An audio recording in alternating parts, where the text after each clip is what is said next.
Well, we're going to get to a topic that we have talked a lot about, right? We're going to talk more about housing, Lisa. And Mark, you were mentioning that, hearing about people paying what? The highest amounts in history, or they're getting the highest amounts, either paying or selling. There's just the demand is so high, and so the inventory is low. So with the limited supply. Yeah, where's everybody going? It's a great question. Last week we talked about how the buyers, put their best foot forward. How do they set themselves apart in this imbalance of supply and demand, right? There's not enough homes for all of the buyers. And that's coming to a head. But the real issue is why? Why can't we have more inventory? And part of the reason is the fact is that these sellers don't have in their mind a place to go, right? So maybe in COVID, when the demand became so high for people to move, there was a whole segment of people that the last thing they were going to do was change anything. They were hunkering down, and they were not going to make any big moves. And that is coming to a head because the demand is continuing to increase. And now these folks who are starting to think, okay, maybe it is time. Maybe that 3 to 5 year plan of retiring or downsizing or upsizing, for that matter, maybe now is the time, because we keep hearing over and over historically high values, low interest rates. This is the time, and it is.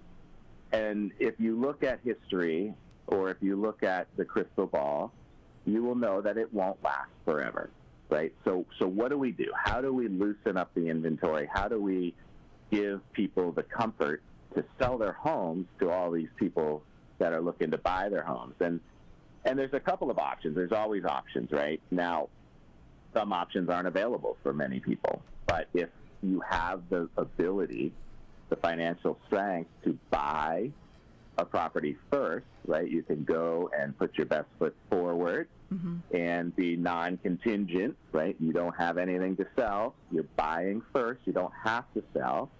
Then you can sell afterwards without fear, right? But again, not available for very many people. Just like we talked about last week, buying cash would be your best foot forward, but that's not available for a lot of people, right? Or another one that may be available for some is to move into a vacation home for a while, right? And look and not feel that pressure, or rent a property even. So buy without the home of your dreams to move to, but that requires moving twice.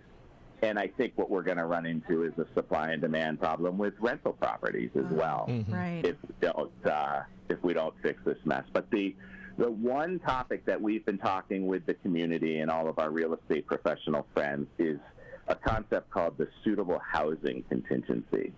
And what that allows is a seller to go ahead and put their house on the market and notify all of the potential buyers that I'm putting this out there and I want somebody to buy it. However, you need to give me a limited amount of time to find something that I want to buy. So that puts a new home on the market, and if that person steps out, then maybe somebody else does, and somebody else does, and then we have a healthy market. So how do the suitable housing contingencies work? Well, there's a lot of buyers that are willing to wait because they've been beaten out in bidding situations from people with cash, this, that, and the other thing that they haven't been able to compete with, but they can compete with time, especially those first-time home buyers, the ones that are really getting hurt in this market because they don't have the strength that some of these other buyers have. So disclose that we need time. Maybe it's 30, 45, 60 days.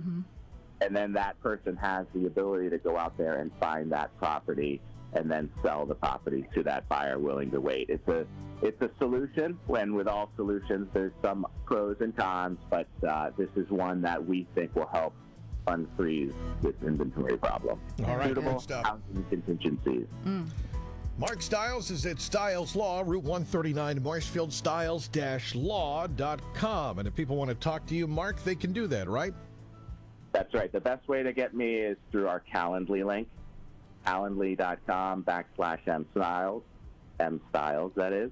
And you could set up a 15-minute strategy call with me at any point in time, whenever, wherever. We've already booked those times. So if you go to calendly.com/mstiles, you'll see, and those times are available. And it's a no commitment, no cost strategy conversation. And then we'll put you in touch with the proper team, attorneys, and support that can help you accomplish your goals. All right, Very great stuff. good. Mark Stiles, Stiles Law Feel Good Friday. We do it every week at this time on WATD. Thanks, Mark. Have a good weekend. Thanks, you too. Thank you. Bye now.